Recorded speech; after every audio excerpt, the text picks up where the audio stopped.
What's up, guys, and welcome to the weekly Q&A. Our first question this week comes from Davey Kasem, who asks what I think of the theory that Rey and Ezra are related, or that Rey is even Ezra's daughter. I really doubt it. I think that the films are always going to be Lucasfilm's bread and butter, so I don't expect that we're going to see characters from the comics or even Rebels in what I assume will be a very major role. Now, I don't think it's out of the question completely, but in my opinion, I think it's more likely that the biggest connections we're going to get between those two are things like we saw in Rogue One, little cameos here and there. So I really just doubt it. Building off of that, Mark Ashley wants to know if I think Rey is a Skywalker. I don't really think so. He wants to know if Kylo Ren will turn back to the light side.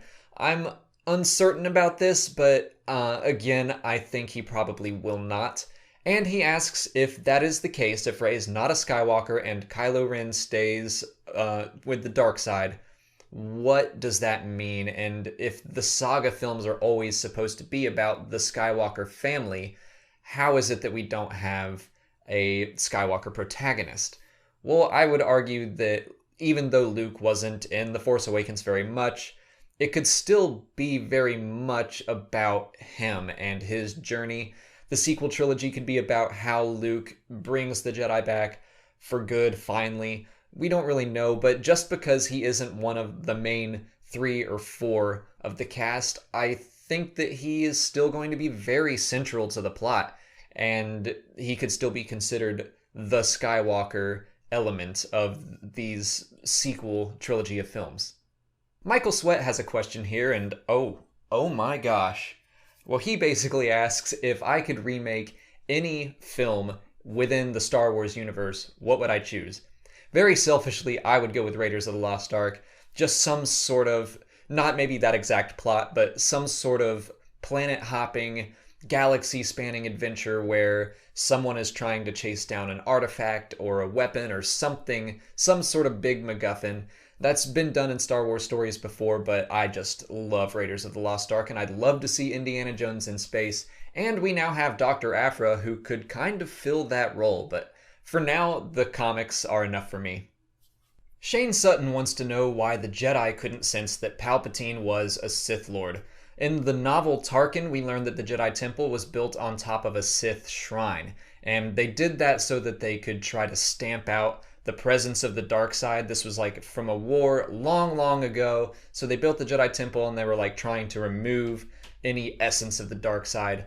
Well, it didn't really work. The Sith shrine was still down there, it was still active. Palpatine even visited it from time to time, and the shrine basically clouded their vision in the Force. I think it probably even could have led to some of the Jedi Temple Guard falling and becoming Inquisitors because they were there all the time. So that's basically why they couldn't sense that Palpatine, their leader, was a Sith. George Taylor asks if the new content outside of the films could be a little bit limited since Episode 8 takes place right after Episode 7. There's no gap, there's nothing to explore in between that. I see your point, but I'm really not worried about it considering The Force Awakens takes place 30 years after Return of the Jedi. There is still plenty that we can explore in between that time period. And even if we don't follow like the major characters in between episodes 7 and 8, which we can't, there's still other characters that we can learn about and explore, a bunch of side characters, background characters. So that doesn't really worry me so much. I think that it'll be interesting to see if episode 9 has a gap after episode 8. I kind of hope it does because I don't want the entirety of the sequel trilogy to take place over the matter of a few days or weeks. I think it should take place over the course of years, but we're just going to have to see what happens. That's it for patron questions. If you're a patron and you didn't see your question answered here, just pop on over to Patreon where I left you a written response. If you're not a patron, you can learn more by following the link in the description. Just $1 a month will get you some extra Star Wars Explained goodies, including a monthly giveaway of a full year-long subscription to Smuggler's Bounty, and the combined donations really go a long way in helping support the channel. On to YouTube questions. Sturfell asks what I expect from Star Wars after Episode 9 and the sequel trilogy is fully released. I would be shocked if they don't do another trilogy. I think they're going to realize that the saga films are their main money makers. Those are going to be like the big events every 2 years. So they might do like a couple anthology movies in between the trilogies just to build up hype and get the next story ready, but I would be just blown away if they never did an episode 10, 11, 12. So that's what I'm expecting, that at some point they will be announcing, yeah, we're for sure doing another trilogy. Han and Boba 310 wants to know if I think Lobot will ever appear in an anthology film. I don't know if you mean by himself, like in a starring role. That I'm pretty doubtful on, but even though I would totally watch it, I loved him in the Lando comic, and I'm going to come back to that. But I think that he will very likely appear in the Han Solo movie. I think that would be a missed opportunity if he weren't there. It would be kind of cool and interesting to see him before he got the implants, or at the very least, he would have the implants but would still have control over his mind and body, like we saw in the Lando comic. That comic is my favorite one of the new canon so far, and the big reason for that is because of Lobot and his story and his character. He had an amazing arc. If you haven't read it, please do. It's only 5 issues and it's great. So I would absolutely love to see Lobot reappear in a film and just kind of get to know him a little bit before he became Lobot as we know him. Jez asks why Ponda Baba's arm bleeds in the cantina when it's cut off. Well, there is an in-universe explanation, and it's really just that Aqualish blood doesn't coagulate. So it didn't cauterize or anything. It was cut off, and the blood just kept on going. The real reason is because it was the first Star Wars movie. They hadn't really figured out exactly how a lightsaber works. They didn't figure out that it cauterizes things. Honestly, I'm surprised they didn't change that in the special edition. That makes more sense to me than adding like a different crate dragon sound. Like, let's make something line up a little bit more with the rest of the universe. But I mean, really, I don't want them to make any more changes. Just leave it as is. But that is your reason, both in-universe and behind the scenes.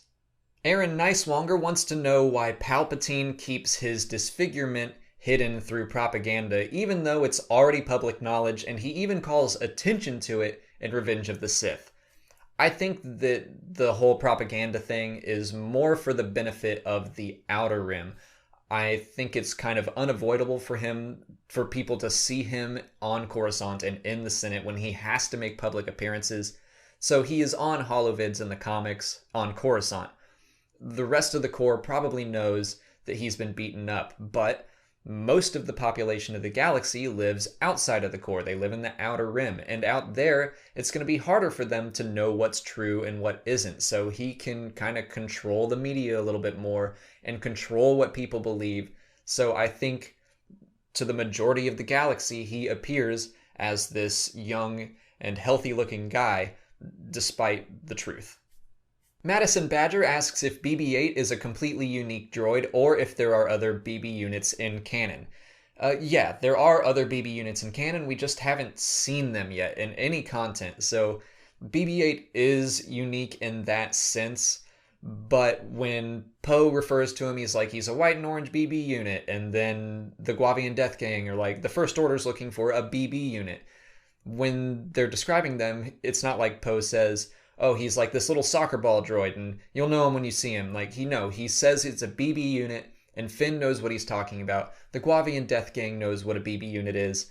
I think the BB unit is probably just a very new model, and it's being rolled out, but I think it is common knowledge what a BB unit is, and I'm sure we'll see more of them at some point in the future. That's all the time I have for questions today. If you want to leave a question for next week's Q&A, just put it in the comments below or head over to Patreon and sign up. If you haven't already, please like this video, subscribe to the channel to see new Star Wars videos every single day, and follow me on Twitter, Instagram, and Facebook. As always, thanks for watching, and may the Force be with you.